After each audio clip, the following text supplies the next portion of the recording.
choisi ce sujet? Eh bien, parce que déjà nous avons parlé de ce problème de la dette pour beaucoup d'autres pays, notamment des pays du tiers-monde, et qu'en ce moment c'est vraiment une actualité brûlante, puisque les créanciers de la Grèce se sont réunis et que dimanche, le Parlement grec a adopté une loi alourdissant la fiscalité, libéralisant la vente des prêts bancaires douteux et créant un nouveau fonds de privatisation pour convaincre ses créanciers de débloquer une nouvelle tranche d'aide et d'entamer des négociations sur l'allègement de la dette. Alors cette dette, vous le savez, est une dette énorme, puisqu'elle fait maintenant 180% du PIB de la Grèce, et que déjà des mesures très restrictives ont été prises sur le plan financier. C'est un pays qui, depuis déjà 5 ans à peu près, mais bien avant, si on regarde l'histoire, a déjà connu le poids de la dette. Alors je laisse la parole à notre intervenant d'aujourd'hui, qui lui, en tant que grec, a beaucoup de choses à vous dire. Donc je suis effectivement Dimitri Makrigiannis, j'ai la double nationalité, mes parents sont grecs, ma mère est née sur l'île de Chios, où je vis une partie de l'année, mon père est de Thessalonique, la deuxième grande ville de Grèce. Ça fait déjà de nombreuses années, quasiment depuis 2010, où je participe à de nombreuses réunions publiques, à des manifestations, pour essayer, comme je peux, avec ma modeste personne, d'informer le maximum de gens depuis ces années-là de ce qu'on a appelé, et ce qu'on continue d'appeler d'ailleurs la crise grecque, mais qui, à mon avis, n'est pas forcément une crise en Grèce. Pour essayer de... parce que jusqu'à...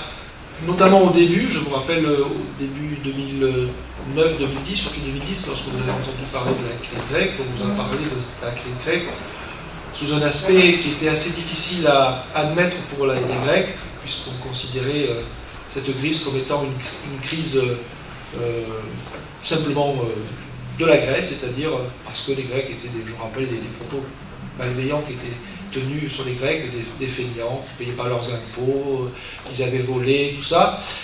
Et ça, au départ, c'était assez difficile à admettre et difficile à retransmettre ici une autre parole, qui était quasiment inaudible. Et au fur et à mesure du temps, les choses se sont un peu éclaircies, on va dire, puisque dans les médias, y compris dans les médias généralistes, qui au départ qui avaient classé la Grèce dans un pays de presque de brigands, on a commencé à dire que finalement, cette crise, ce n'était pas forcément que le problème des Grecs, c'était un problème de crise économique, mais financière, plutôt généralisée, qui pouvait s'étendre à l'Europe. Bref, on a commencé à montrer un peu notre vision de ce problème. Et donc, ça nous a réconfortés à continuer à essayer d'expliquer au maximum qu'est-ce que c'est que cette crise. Parce que, effectivement, cette crise, ce n'est pas une crise de la dette, simplement, et loin de là. Je pense que c'est un véritable combat politique qui se joue en Europe. Et ce combat politique, il est apparu réellement, il a montré sa forme, on va dire, matérielle en Grèce. Pourquoi je vous dis ça? Parce que on essaie trop souvent de traduire ou de résoudre le problème en pensant que c'est un problème comptable. C'est-à-dire qu'effectivement, il y a une grosse dette, 350 milliards d'euros, insoutenable pour un si petit pays, et que donc, pour pouvoir réduire cette dette, il suffit d'avoir une meilleure gestion comptable. Je simplifie un peu, mais j'essaie de vous faire comprendre. Une meilleure gestion comptable, une meilleure gestion en bon père de famille de sa comptabilité et de son pays, va faire que cette dette va disparaître. En fait, c'est pas du tout ça qui se passe en Grèce. C'est pas que ça en tout cas. Derrière cette crise de dette, il y a une crise politique, une crise sociale, et maintenant on peut le dire que cette crise de dette, c'est un moyen, c'est un procédé qui permet de mettre en place des politiques néolibérales dans un pays européen. Un pays européen qui, pour ceux qui ne connaissent pas, en matière sociale et économique, était très proche de la France. C'est-à-dire que les salariés bénéficiaient, on va dire, à peu près de la même configuration de protection sociale qu'en France, c'est-à-dire une caisse de sécurité sociale, des salaires encadrés, enfin, on n'était pas dans un pays du type Union soviétique où l'économie est encadrée, mais on n'était pas non plus dans un pays ultra-libéral. On était, je pense, dans une économie qu'on a connue en France jusqu'aux dans les années 90. Maintenant, on ne va pas faire la discussion sur la politique française, mais en gros, c'est ça. Alors qu'aujourd'hui, ce qui se passe en Grèce, c'est plus du tout ça. C'est-à-dire que le rêve de Thatcher, c'est ce qui se passe en Grèce à un coefficient 10. Et c'est difficilement compréhensible à l'étranger, notamment en France, lorsqu'on regarde simplement des tableaux de chiffres. C'est pas que ça. Il faut, pour le voir, il faut s'intéresser à la politique. Parce que la Grèce, pour aller vite, on a l'impression que c'est un pays européen comme les autres, au même titre que les autres, un grand pays européen avec une organisation sociale et politique structurée comme l'est un grand pays comme la France. Pas du tout. La Grèce est un très vieux pays, c'est peut-être le plus vieux pays européen, mais c'est pas un vieux pays en termes, comme on pourrait le traduire aujourd'hui. C'est une jeune nation, en réalité, parce que la Grèce n'a jamais eu véritablement son indépendance politique et financière. À jamais, quasiment jamais. Puisqu'il faut savoir qu'elle a été, bon, on va partir très loin, mais jusqu'au 19e siècle, elle était occupée par des forces extérieures, puisque on était sous l'Empire ottoman. Donc lorsqu'elle s'est libérée de ce joug, elle a de suite été mise quasiment sous tutelle par les grandes nations européennes, comme la France, l'Angleterre, l'Allemagne, qui ont de suite institutionnalisé le gouvernement grec et qui l'ont entre guillemets, utilisé un peu comme une marionnette. Après, nous avons eu, comme dans un peu toute l'Europe, des périodes sombres, comme des dictatures, la dictature des Taxas juste avant la guerre. Pareil, là, pendant cette période-là, il n'est pas question de période démocratique. Ensuite, il y a eu la guerre, période très difficile, d'occupation, avec ce qui s'est passé, une occupation très difficile et très longue, qui a tué beaucoup de Grecs. Ensuite, il y a eu une guerre civile, pareil, qui a été plus tragique que la guerre, puisque deux camps se sont affrontés en Grèce, et là aussi, c'est là aussi qui est intéressant de savoir dans l'histoire, c'est que c'est vraiment, ce sont deux Grecs, ce sont deux familles entre guillemets grecques qui se sont battues, mais ce sont aussi deux visions du monde qui se sont battues. C'est-à-dire qu'à ce moment-là, c'était l'Ouest contre l'Est. C'est-à-dire que c'est, on va dire pour faire simple, les États-Unis contre l'URSS qui se sont pas directement battus ensemble, qui ont utilisé la Grèce comme étant un champ de bataille. Savoir où la Grèce, où allait-elle se situer, à l'est ou à l'ouest. Ce qui ensuite a eu des implications très importantes dans la situation géopolitique locale. Ensuite, après cette guerre civile, on est rentré dans une période de transition effectivement de quelques années, une quinzaine d'années, où il y a eu une démocratie, et puis rebelote, nous sommes repartis dans une dictature. Et c'est que dans les années 80, finalement, et c'est en ça que je vous dis que c'est un pays, finalement, un pays jeune, que la Grèce a véritablement connu une certaine indépendance politique et économique. Pendant quelques années, et ça, elle est de suite rentrée dans l'Europe. Ça a été... L'Europe à l'époque, c'était ce qu'on appelait la communauté européenne, c'est pas du tout l'Union européenne comme on la connaît maintenant. Pour la plupart d'entre vous, certainement, vous avez connu ça. Et donc, elle est rentrée dans cette Europe avec ce qu'il y a de bon et ce qu'il y a de pas bon. On peut revenir. Et ce qu'il y a de pas bon, c'est quoi? C'est l'argent facile. Et notamment dans les années 90, où à travers la préparation et la mise en place de l'euro, beaucoup d'argent ont coulé dans les caisses grecques, avec pour gestionnaire un gouvernement qui était totalement, finalement désorganisé, quoi. Parce que pas une structure comme on peut avoir en France, avec, il faut être honnête avec soi-même, beaucoup de clientélisme, parce qu'à l'époque il y avait là aussi deux familles politiques qui se battaient de savoir qui allait prendre le pouvoir, et donc l'argent, une grande partie de l'argent qui a servi donc à amener la prospérité en Grèce, a beaucoup aussi servi au clientélisme, à la corruption, avec un peuple qui n'était pas habitué à une gestion, on va dire, peut-être rigoureuse des budgets, parce que quand vous êtes une jeune nation, c'est pas facile de tout construire. En plus, il y a d'autres aspects qui rajoutent la difficulté, c'est que c'est un pays, pour ceux qui connaissent un peu la géographie, avec beaucoup d'îles, et donc l'insularité apporte beaucoup de difficultés, parce que quand un pouvoir central veut s'asseoir sur tout son pays, il faut pouvoir... C'est pas facile, quoi. On voit bien, déjà en France, on n'a pas beaucoup d'îles, mais le peu qu'on a, on voit bien les difficultés qu'il peut y avoir. Donc, d'autre part, et puis, l'aspect géopolitique est très important, j'y reviens, par rapport à ce que je disais précédemment, c'est que la Grèce, qui est membre de l'OTAN, elle est dans une position géostratégique extrêmement importante. Et on n'a jamais, véritablement, jamais laissé, en fait, le gouvernement grec et le peuple grec, parce que moi je traduis, en fait, derrière le mot gouvernement normand, le peuple grec, mener sa barque jusqu'au bout. Et c'est là que j'en reviens à cette histoire de dette. Pourquoi? Parce que je pense, moi, et je pense que je ne suis pas le seul et loin de là, penser que cette dette, c'est un moyen pour effectivement à la fois mener de nouvelles politiques et faire des essais sur des politiques néolibérales en Europe, mais aussi s'accaparer les biens d'un pays. Et quand je dis ça s'accaparer, c'est que la Grèce, malgré que ce soit un petit pays, c'est un pays finalement très riche de beaucoup de choses, même des choses de base, qui sont les minerais, beaucoup de minerais, beaucoup de terres rares, son soleil.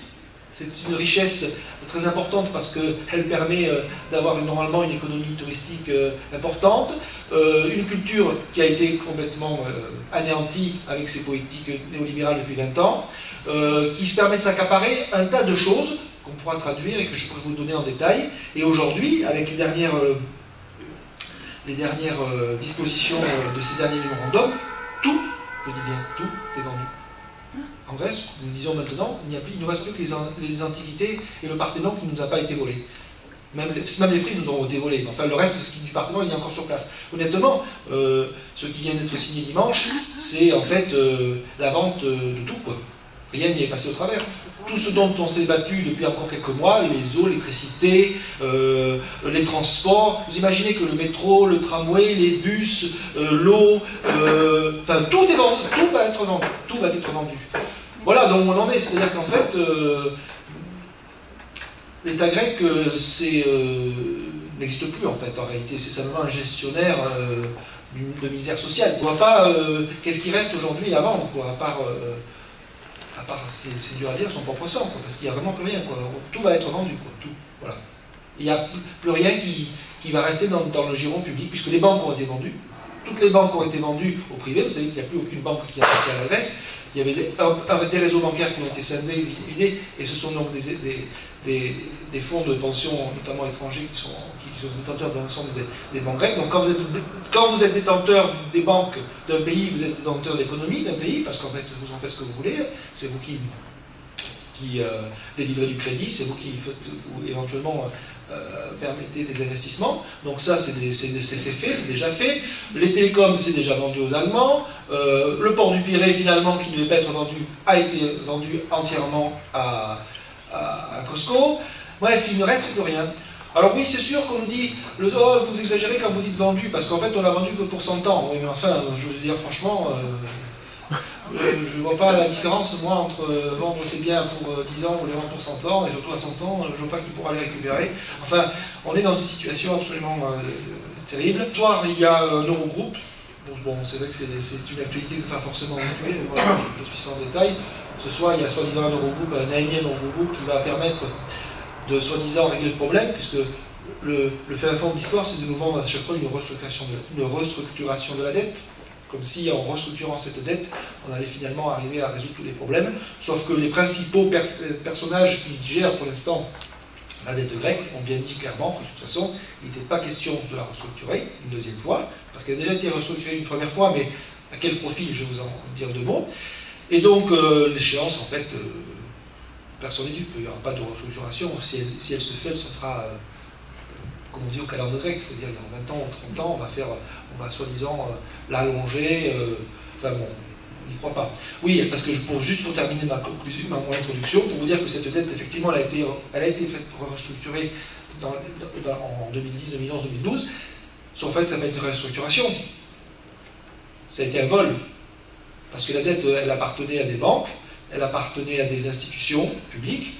C'est-à-dire quoi? C'est en fait, quand l'État grec allait sur les marchés, les bons, ce qu'on appelle les bons du Trésor, étaient achetés pour la plupart, bon, bien sûr, par une infime partie par des particuliers, mais la grande partie, c'était des institutionnels. C'était des assurances-vie, c'était des caisses de retraite. Et il y avait donc une partie aussi qui était achetée par les banques internationales au profit d'investisseurs comme vous, peut-être vous, hein, entre guillemets, je caricature, mais quand vous achetez de l'assurance-vie, ou si vous aviez investi de l'assurance-vie, vous achetez des bons du Trésor de plusieurs pays. Il y a eu donc des bons du Trésor qui provenaient de la Grèce, puisque la Grèce était dans l'Union européenne, un pays stable en matière économique. Donc lorsqu'il y a eu la restructuration de la dette, c'est simple, ce qu'on a fait, c'est qu'on a pris toute la dette privée, on l'a redonnée au public, et toute la dette privée, on leur a rendu leur argent.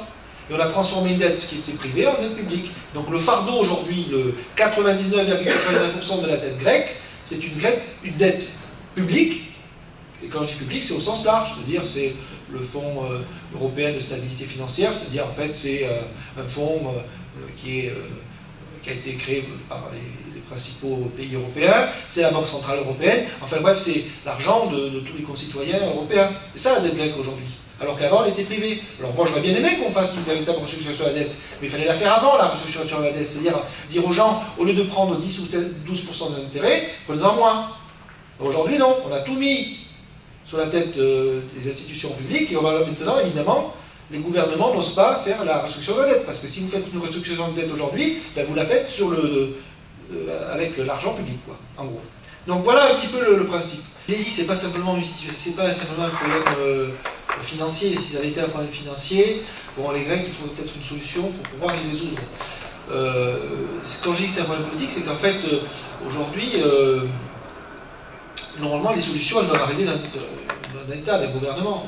Et donc les Grecs, pendant de nombreux mois, de nombreuses années même, ils ont manifesté, et enfin ils ont surtout au départ, entre guillemets, mis à la porte, on va dire, du pouvoir, tous ceux qui, pour eux, étaient censés les avoir mis dans cette situation-là. Et là, je traduis derrière, notamment ce qu'on appelle le PASOK, c'est-à-dire le Parti Socialiste Grec, essentiellement, et le parti de droite, la Nouvelle Démocratie, qui ont gouverné la Grèce pendant toutes ces nombreuses années, qui ont une responsabilité. Donc les Grecs, pour la plupart, et en majorité en tout cas, pendant des mois où ils ont été obligés de se mobiliser pour faire tomber ces gouvernements, empêcher cette politique d'austérité, ont fini par trouver auprès de Syriza, qui était un petit parti, vraiment, je veux dire, un petit parti classé à l'extrême gauche, comme on sait souvent classer les partis lorsqu'ils ont une politique légèrement différente de la doxa habituelle, qui pesait autour de 3%. Au bout de quelques mois et quelques années de mobilisation, ce parti a réussi à prendre le pouvoir.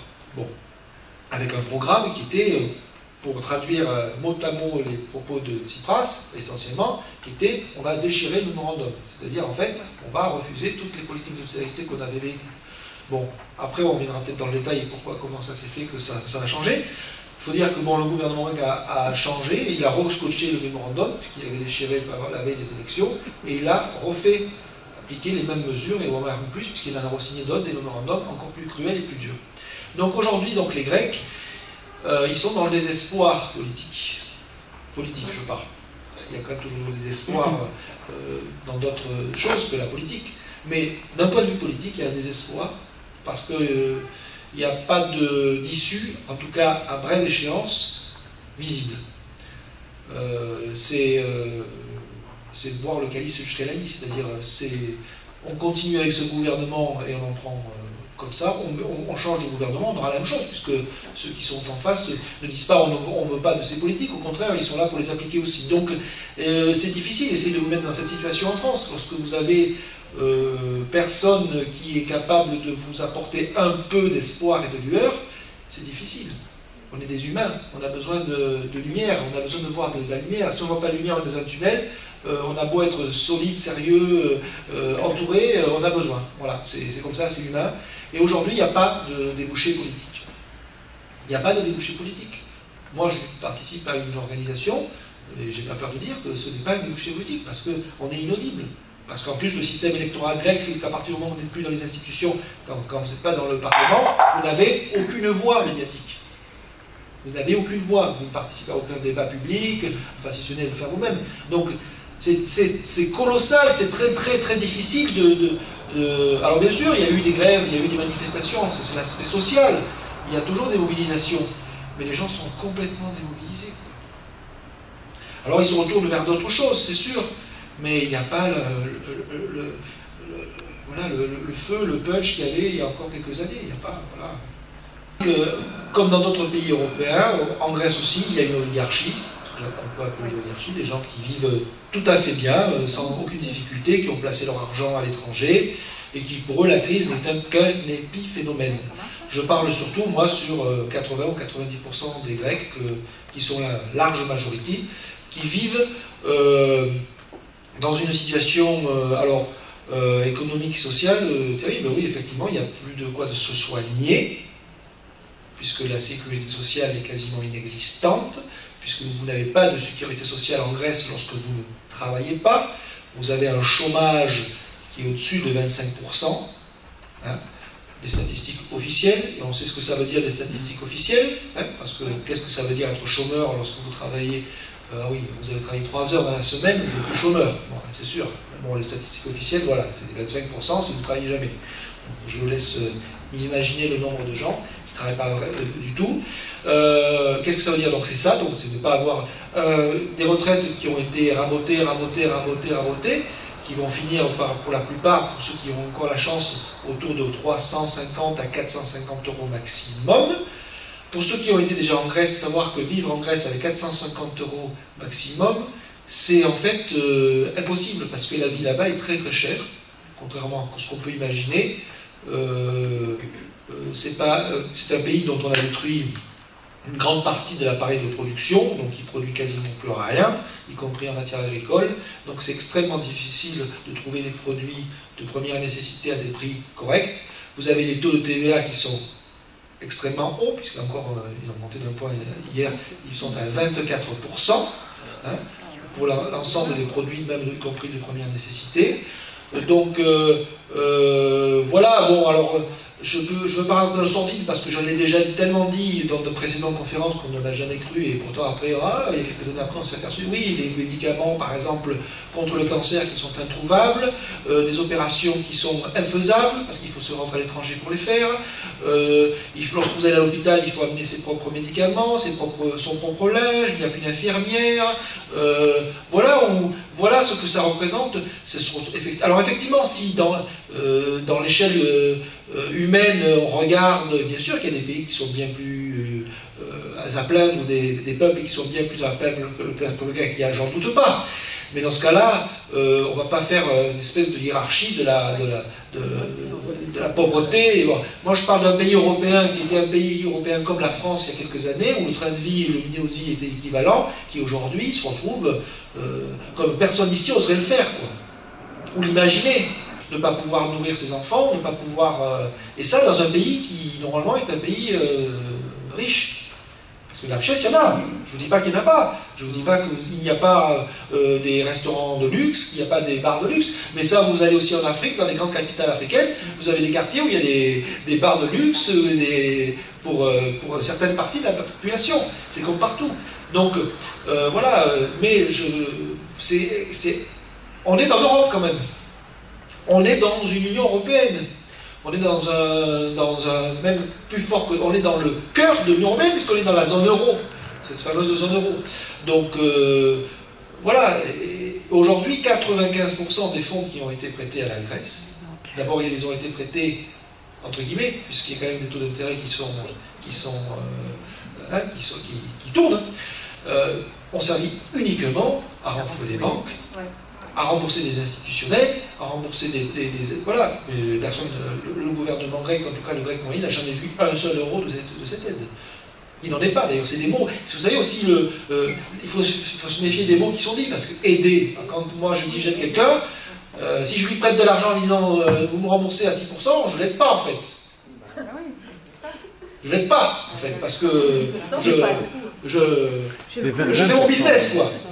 Voilà, si je veux vraiment aider quelqu'un, limite je lui prête de l'argent, je lui dis écoute, tu me le rendras quand tu pourras, ou tu me le rendras, à la limite même tu me le rendras, mais voilà, sans intérêt. Donc il faut se méfier des mots, il n'y a jamais eu d'aide à la Grèce, quoi. Vraiment, ça c'est un truc, il faut bannir, c'est comme le mot crise. La crise, c'est-à-dire qu'on va pouvoir se remettre en place, on ne pourra jamais se remettre en place de cette situation-là, quoi. Parce qu'on se balade dans les rues, il y a encore des trottoirs, il y a encore un certain nombre de choses qui fonctionnent. Non mais je veux dire par là, c'est que bon, les gens s'attendent, moi on m'a dit souvent, ah oui mais il y a encore, ça marche, ça marche. Et oui, mais tu t'attendais à quoi? Est-ce qu'il y a une bombe atomique?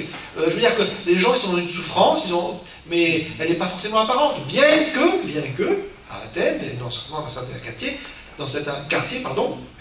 cette souffrance, elle est extrêmement visible. Alors je suis désolé, mais moi j'ai vécu quelques années à Paris. Moi j'étais scandalisé, très scandalisé de voir des gens dans la rue. Mais pour les Français, pour beaucoup de Français, c'était un quotidien. Et moi, de voir des gens à Athènes dans la rue, revenir femmes et enfants, c'est une souffrance absolue. Mais pour les Français, c'est pas... je veux dire, je veux pas vous mettre, entre guillemets, au pilori, mais on est tellement habitué à voir des choses catastrophiques que les voir ailleurs, finalement, parce que franchement, voir des gens dans la rue, moi je ne l'avais jamais vu en Grèce. Jamais, personne ne vivait dans la rue. Tout le monde avait un toit. Même le plus pauvre, il avait un toit. Donc on ne peut pas dire, oh, ben, finalement, ils n'ont pas encore atteint le seuil de pauvreté suffisant pour pouvoir avoir droit à un peu d'indulgence. Ils sont encore sous un toit. C'est ça, non, mais je veux dire, c'est important cette notion-là, parce que en France, il y a énormément de gens qui souffrent, des gens qui sont dans la rue, qui ne vivent pas à leur faim, qui n'ont pas de toit, qui n'ont pas de maison, et on s'en accommode. On s'en accommode. Et on n'en parle pas de ces gens-là. Il y en a des centaines de milliers. Mais nous, en Grèce, on n'avait jamais vu ça. On n'a jamais vu ça. On n'a jamais vu des familles entières se faire exclure de chez eux et de ne pas pouvoir manger ailleurs que la soupe populaire. Pour nous, ce n'est pas une notion... c'est pas une chose habituelle. Pareil pour l'accueil des étrangers. C'est dans notre culture.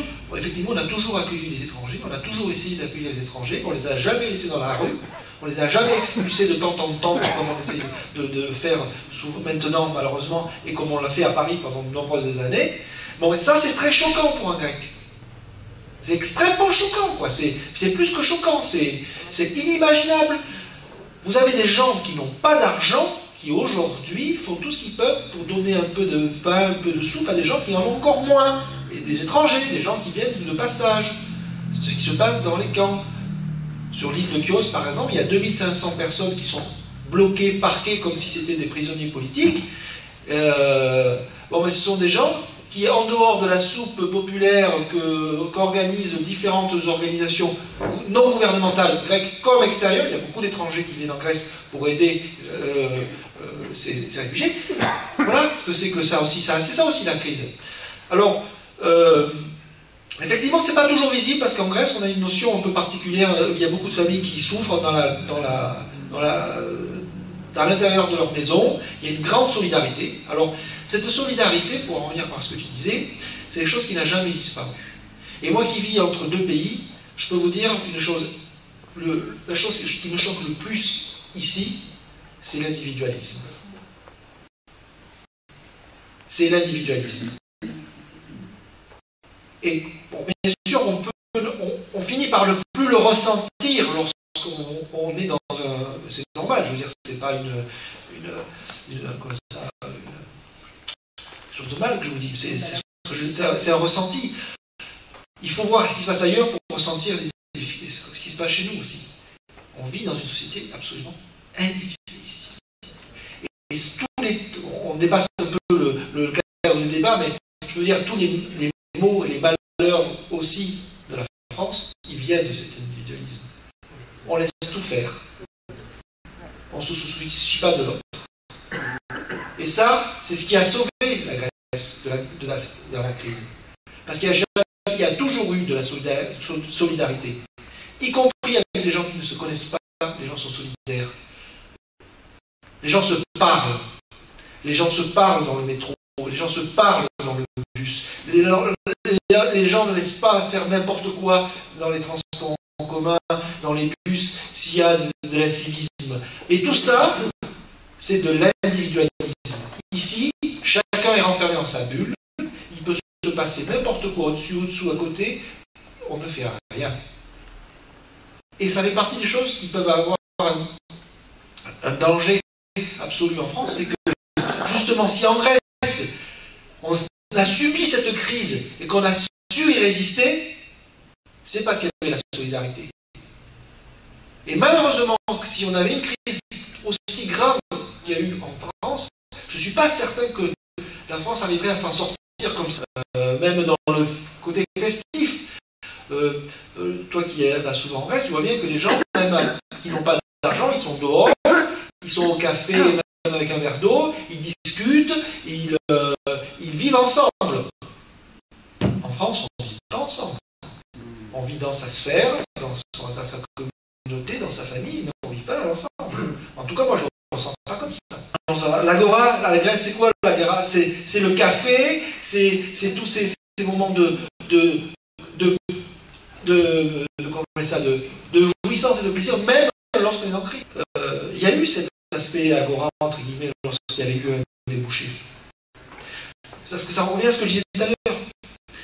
Il faut, pour pouvoir lancer une mobilisation, il faut un débouché politique. Il faut une espérance sociale, mais il faut aussi une espérance politique.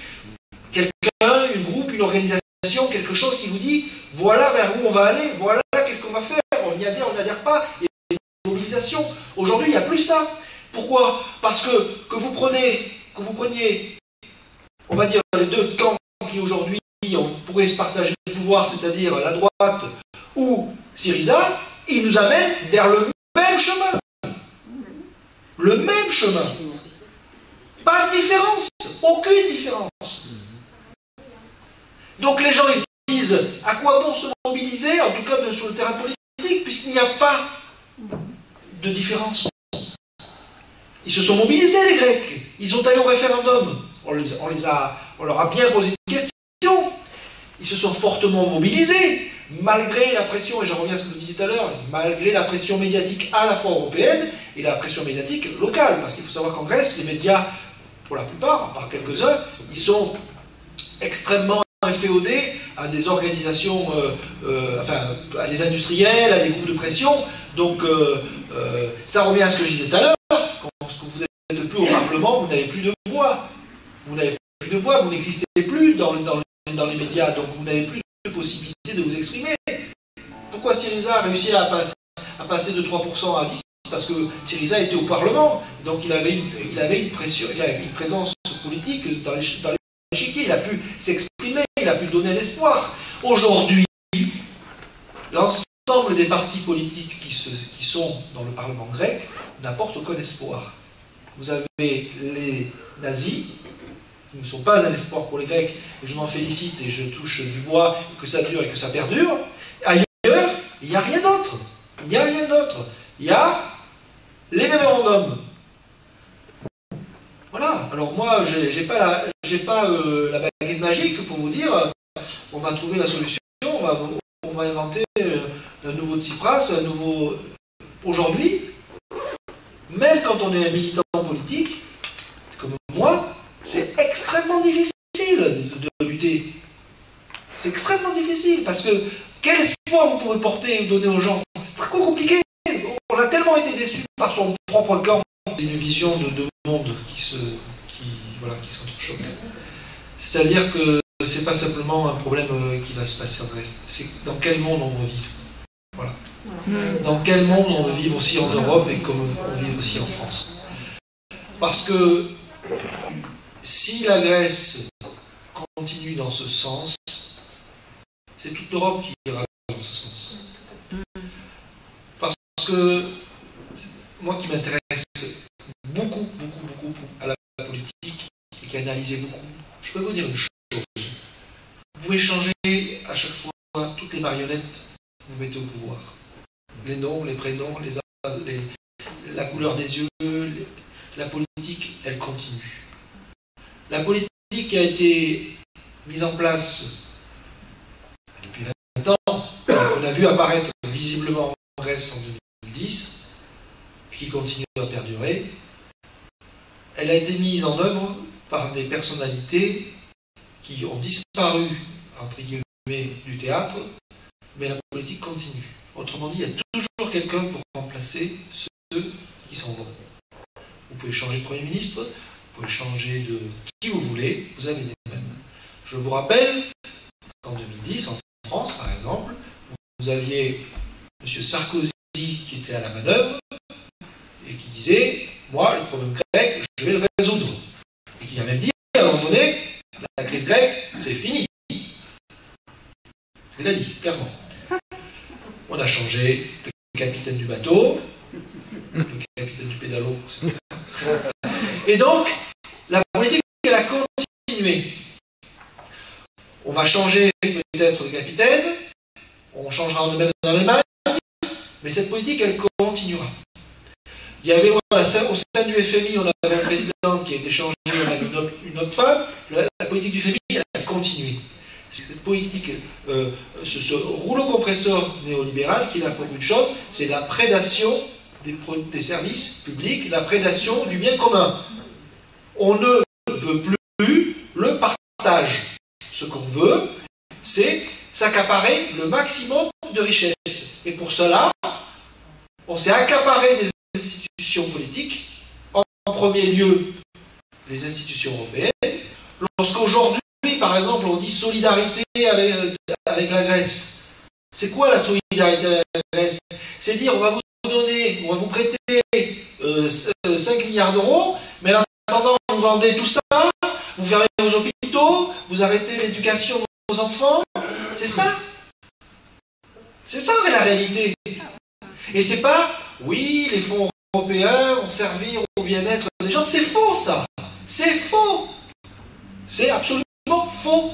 L'argent, si on parle un peu de l'argent, qui part en Grèce, il repart dans la poche des prédateurs. Et c'est pareil en France. Et c'est... Alors c'est plus sournois ici. Ce système-là, il est... on dirait qu'on ne peut plus l'arrêter. En tout cas, on ne peut pas l'arrêter, on a l'impression, avec les outils habituels. C'est quoi les outils habituels? On va voter, on se dit on va changer, on va mettre monsieur A à la place de monsieur B, on va tout changer. On ne change rien. En Grèce, on a voté pour Tsipras, on a eu droit à pire. En France, vous avez voté pour Hollande, vous avez droit à pire. C'est quoi le résultat de cette affaire-là? C'est quoi ce résultat, en fait? C'est qu'en fait, ceux qui sont au pouvoir, ils ne maîtrisent rien du tout. C'est pas eux qui ont le pouvoir. L'argent, le pouvoir, il est ailleurs. Alors à chaque fois, ils se défaussent. Ah, c'est pas nous, c'est les institutions. Ah, les institutions, ah, c'est pas nous, c'est l'Eurogroupe. Ah, c'est pas nous, c'est le Conseil européen. Ah, c'est pas nous. Mais c'est un cinéma, mais c'est un cirque. Incroyable. Varoufakis, ici l'a dit, la première fois que je suis allé à l'Eurogroupe, j'ai été naïf. Je pensais que j'allais avoir affaire autour de moi à des gens, à des hommes politiques, qui avaient des visions politiques, voire même des intérêts politiques. Parce qu'à la limite, moi je préfère avoir en face de moi quelqu'un qui n'a pas les mêmes idées aux politiques, mais au moins on est autour de la table, on décide, enfin, quitte à la majorité, mais on sait où on va. En fait, pas du tout. Tous ceux qui sont autour de la table, ils ne défendent pas des intérêts politiques, ils défendent des intérêts de classe. Oui, on les paye pour ça. C'est ça le problème. Oui. C'est qu'ils ne vont pas se mettre d'accord pour le bien des peuples. Ils se mettent d'accord pour savoir comment on va prendre de l'argent un petit peu plus et le donner à ceux qui en ont beaucoup trop. C'est ça le truc. Il faut en être conscient. Alors nous, on a toujours espéré, on a toujours cru que les institutions européennes, les institutions démocratiques, la fameuse Banque Centrale Européenne, qu'on nous a vendue comme indépendante. La Banque Centrale Européenne indépendante. Les Allemands se jurent comme... Indépendante du politique. Oui, oui. c'est-à-dire qu'un organe qui normalement doit être là simplement pour la régulation des flux financiers, de l'argent. En réalité, on l'a bien vu dans la crise grecque, et si vous ne l'avez pas vu, c'est que vous n'avez pas voulu le voir. La Banque centrale est un outil politique. Lorsqu'il s'agit de fermer les robinets de la Grèce pour lui tordre le cou pour obliger à signer, on n'a pas hésité. On a demandé au banquier central de fermer le robinet, il a fermé le robinet. Et après, il nous dit, on est indépendants. Engagez-vous dans l'euro, vous verrez, l'euro, c'est une monnaie impartiale. Elle ne s'occupe pas. Il peut y avoir une politique de gauche, une politique de droite, une politique de ce que vous voulez. Non, nous, on est impartial. Pas du tout. L'euro et la Banque centrale européenne, c'est aussi une institution néolibérale, à fond. Ben oui, mais... Et elle est sacrée. On ne peut pas la changer. C'est dans le marbre de la Constitution qu'on n'a pas voté, ou que vous avez voté, vous avez voté pour, contre, qu'on a revoté. Enfin bref, un truc, là aussi, à chaque fois, on nous le dit. Hein, vous avez eu droit au référendum de 2005, vous avez dit non, on vous a mis oui quelques années après. En Grèce, on a dit non, et on nous a mis oui 15 jours après. C'est le parallèle est le même. Hein. La solution, elle est politique, d'abord. Mais politique, pas en changeant simplement de bulletin de vote. Elle est politique au sens plus large. Il faut vraiment faire de la politique. D'abord, il faut s'accaparer de la politique. Parce que sinon, on se fait bouffer. Moi, les gens qui disent, moi, je ne fais pas de politique, je laisse faire les autres, super. Alors, je ne dis pas simplement qu'il faut aller voter, parce que faire la politique, c'est pas aller voter à chaque fois aux élections. Il y a des manières différentes. Mais il ne faut pas laisser faire les choses. Parce que sinon, ben, c'est les autres qui le font pour vous. Et aujourd'hui, il y a un camp qui a gagné en Europe. Il y a un camp qui a gagné en Europe.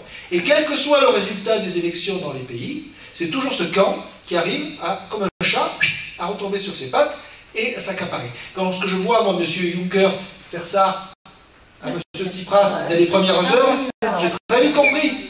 Vous savez, c'est le baiser de Judas, c'est ça.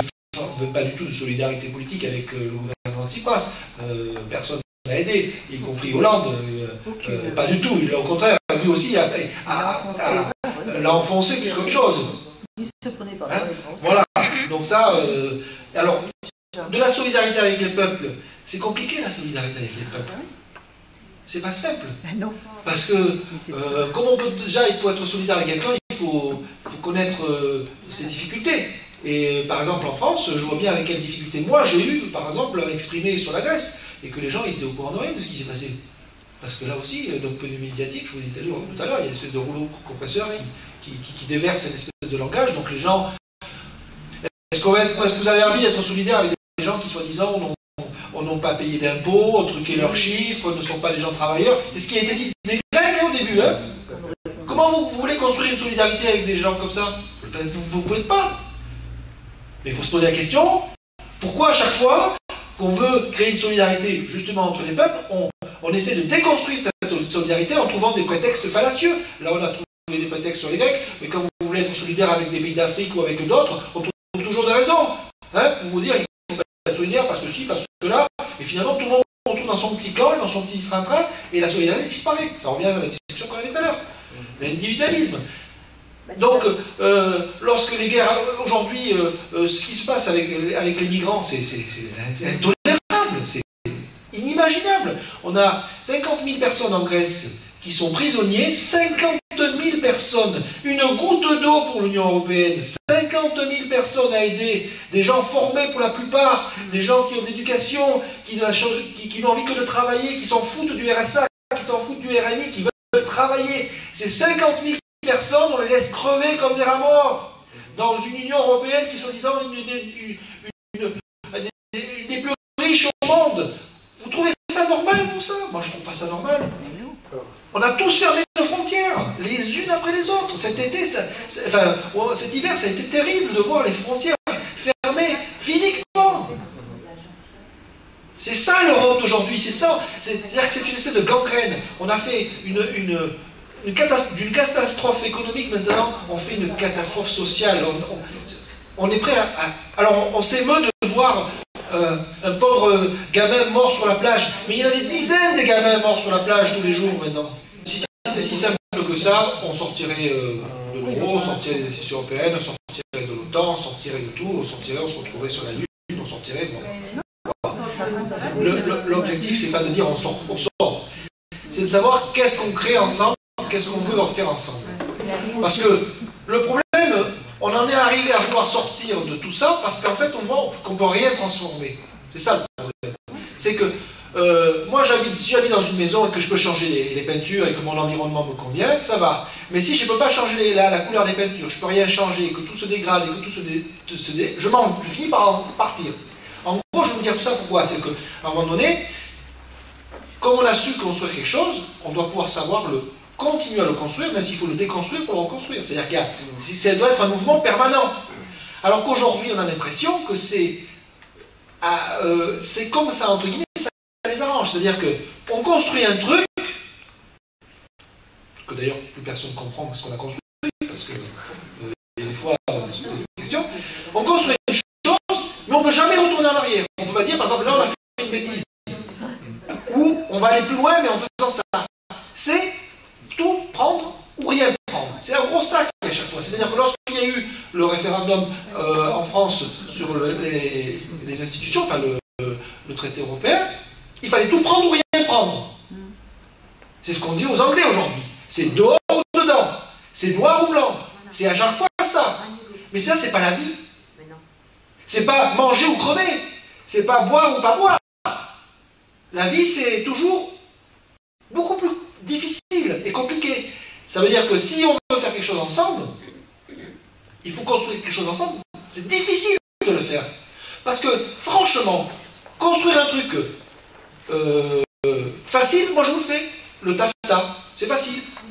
On brode à 4 un super truc incompréhensible, on le fait bouffer à tout le monde d'un coup, voilà, on a construit un truc. C'est ce qu'ils sont en train de faire là aussi pour le traité transatlantique.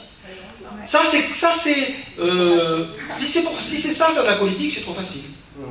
C'est vous me prenez, vous me choisissez, et je fais ce que je veux.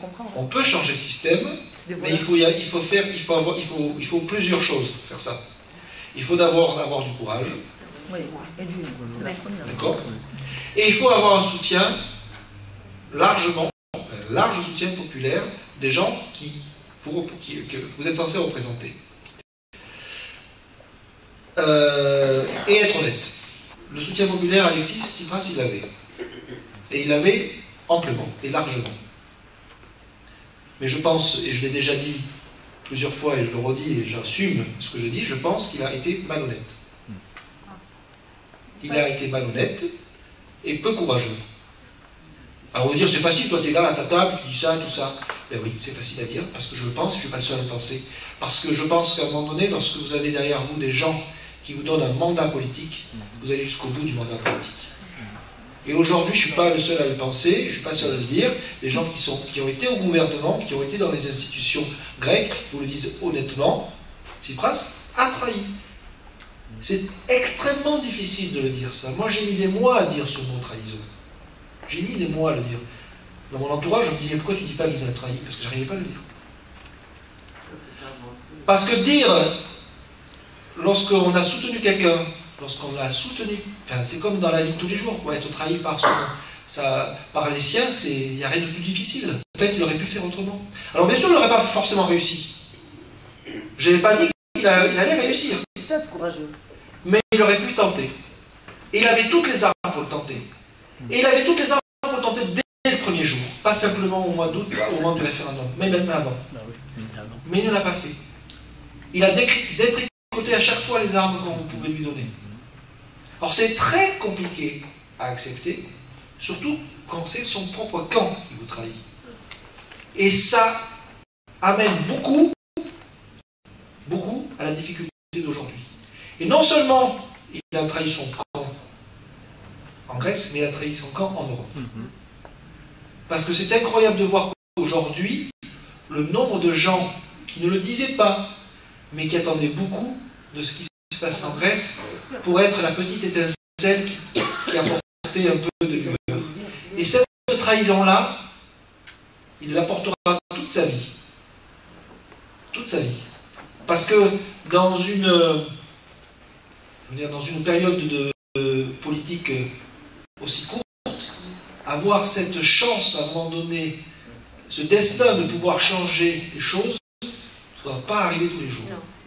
Alors je ne vous dis pas effectivement qu'il aurait pu réussir, mais on en a à tel point aujourd'hui, c'est-à-dire qu'on voit à tel point justement ces institutions comme elles sont finalement aussi faibles qu'elles sont fortes. C'est-à-dire que rien peut faire basculer les choses.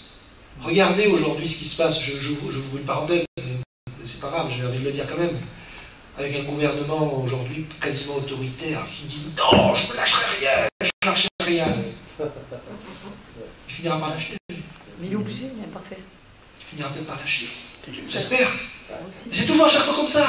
Ces gens-là qu'on croit à chaque fois durs comme fer, robustes, en fait, ils ne sont pas si robustes que ça. Et je pense que Tsipras, il aurait pu mettre un coin dans cette Union européenne. Simplement, il n'a pas osé aller jusqu'au bout. Parce que le référendum, et je l'ai déjà dit, je le redis ici, de nouveau, je pense qu'il avait tablé sur une réponse positive du peuple grec pour se dédouaner de ce qu'il allait faire quelques jours après.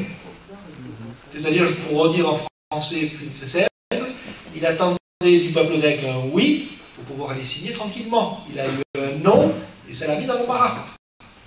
Et ce n'est pas simplement Dimitri Makrigelis qui le dit, hein. Ce sont, je vous dis, tous les gens qui en Grèce sont bien placés pour vous le dire, qu'Alexis Tsipras, il a trahi. Des gens comme Varoufakis, le ministre des Finances grec, le dit, qu'il a été trahi depuis le début. Lorsqu'on l'a envoyé au charbon en février, après le résultat des élections qu'il est allé négocier, on s'aperçoit aujourd'hui qu'en parallèle de ses propres négociations, il y avait des coups de fil qui se faisaient entre les membres de l'Eurogroupe et les proches du cabinet de Tsipras qui disaient non mais ne vous inquiétez pas, ce que vous dites Varoufakis, c'est pas important. Effectivement, c'est important puisqu'à chaque fois, le gouvernement grec a signé hier, enfin vendredi. Vous savez qu'on a voté une loi hier en Grèce. Enfin, hier, avant-hier, dimanche. Elle est arrivée sur les bancs du Parlement, jeudi. 7000 pages. 7000 pages. La presse grecque a mis 3 jours pour essayer de comprendre ce qu'il y avait dans ces 7000 pages. Et les députés, ils ont eu, allez, pour être large, 2 jours pour voter ces 7000 pages. Vous appelez ça de la démocratie? Moi, je n'appelle pas ça du tout de la démocratie. Le même personnage qui s'est offusqué lorsque le Parti socialiste à l'époque au pouvoir présentait des lois de 200-300 pages pour faire voter le référendum sans que les gens aient le temps de le lisent, elle a fait la même chose. C'est pas moi qui vous le dis, vous pouvez le retrouver dans la presse, hein. C'est pas moi. Hein. 7000 pages, impossible à lire. Impossible à lire et à comprendre. En plus, quand vous les lisez, vous pouvez les télécharger hein, si vous voulez. C'est en vrai que c'est difficile pour vous, et moi aussi, parce que, vous savez, c'est le principe des lois. C'est je supprime ça, je mets ça, un truc kafkaïen, quoi, que le commun des mortels ne peut pas lire, même les députés ne peuvent pas lire. D'ailleurs, ça a été voté tout d'un coup, hein. Ils n'ont même pas fait un mandat, c'est impossible, vous imaginez le... Voilà, c'est ça la démocratie moderne. Et ça veut dire que le gouvernement grec va pouvoir rester au pouvoir encore pendant 3 mois ou 6 mois. Et voilà. Quelqu'un me posait la question tout à l'heure, mais pourquoi excusez-moi, je finis, je suis un peu long, pourquoi le gouvernement grec il tombe pas? Parce que j'avais déjà dit au mois de décembre, dans une précédente conférence, vous avez révélé dans quelques semaines, pourquoi il tombe pas? Parce que je pense que les institutions européennes, notamment n'a aucun intérêt à faire tomber le gouvernement grec. Il est là, c'est le bon élève de la classe, il fait tout ce qu'on lui demande. En plus, on protège sa famille politique qu'on va vous mettre au pouvoir dans quelques mois. Donc il n'y a aucun problème, aucune difficulté. Le jour où on voudra faire tomber le gouvernement grec, on appuiera sur un bouton, 3 jours après il ne sera plus là. On fera des élections, la droite passera, et l'affaire sera réglée. Pourquoi aujourd'hui changer? D'ailleurs, le responsable de la droite grecque, qui se trouve donc le fils d'un ancien Premier ministre, qui a pris le pouvoir de la nouvelle démocratie, au début, dès qu'il est arrivé à la tête du parti, il a réclamé des élections. Maintenant, vous lui demandez plus des élections. Vous lui dites, bon, elle fait des élections. Je laisse faire le sale boulot, et quand le sale boulot sera fait, je viendrai au pouvoir, récolter entre guillemets les fruits de tout ça. voilà ce cynisme. C'est du cynisme, hein, c'est vrai, c'est difficile à dire. Pour moi qui suis... c'est mon pays dont je parle, c'est pas n'importe quoi, c'est très difficile à dire. Hein. Et moi, c'est ça la réalité. Toute ressemblance avec un autre pays. Une grande partie de la jeunesse grecque, notamment estudiantine et ceux qui sont dans les études, sont membres souvent d'un syndicat, d'une organisation politique, sont très présents dans l'action sociale. Donc c'est en cela que je dis qu'elle est très politisée, très présente. Donc cette jeunesse grecque, bon, elle est bien sûr touchée de plein fouet par le chômage énorme. Bon, il se trouve que en Grèce, les gens sont assez diplômés, ce qui leur permet, leur facilite un certain nombre de choses pour les familles qui ont les capacités et qui peuvent. C'est malheureusement le départ pour l'étranger. Beaucoup de jeunes Grecs sont partis depuis plusieurs années à l'étranger. Alors, les principaux pays où sont accueillis les jeunes Grecs sont souvent des pays où il y a déjà une diaspora importante, donc l'Australie essentiellement, les États-Unis, l'Allemagne, c'est toujours très bien se débrouiller, l'Allemagne, pour récupérer entre guillemets, les cerveaux. Donc, et pour ceux qui ne peuvent pas, soit pour des raisons matérielles ou tout simplement des raisons aussi personnelles, parce que bon, il y a la famille, il y a des choses qui vous empêchent aussi de pouvoir partir. Bien c'est le chômage, c'est presque 60, plus de 60%, ou 65% de la jeunesse grecque qui est au chômage.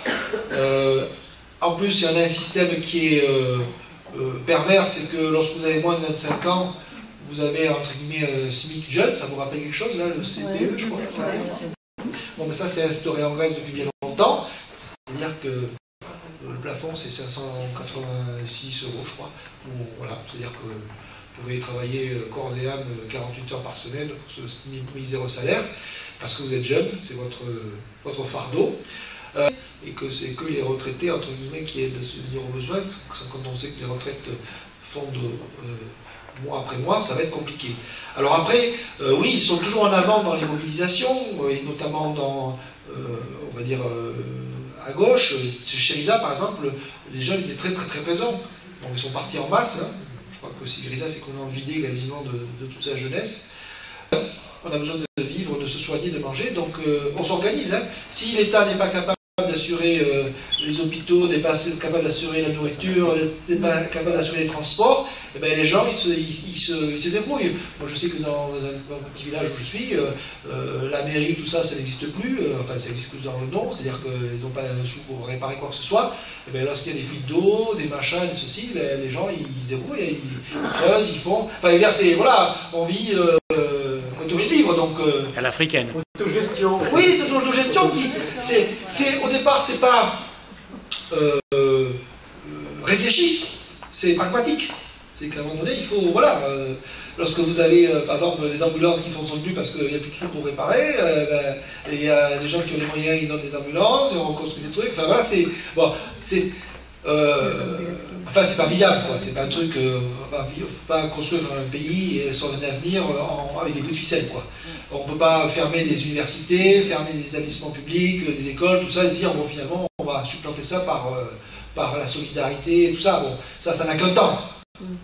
Et qu'à un moment donné, tout ça, ça ne tiendra pas. C'est qu'à un moment donné, voilà, moi je ne vais pas vous dire quand, si c'est demain ou si c'est après-demain, mais je sais bien que tout ça, ça ne durera pas. Alors ça finira très mal, peut-être, j'en sais rien. Hein. Comme on l'a dit, ça peut ira dans un camp, dans un sens, dans un autre, j'en sais rien. Si j'avais la réponse, j'irais en Grèce leur dire. Hein. Non, je sais pas. Mais on sent que c'est... Voilà, c'est une espèce de château de cartes qui à chaque fois on monte d'un étage, mais à un moment donné, tout va s'écrouler.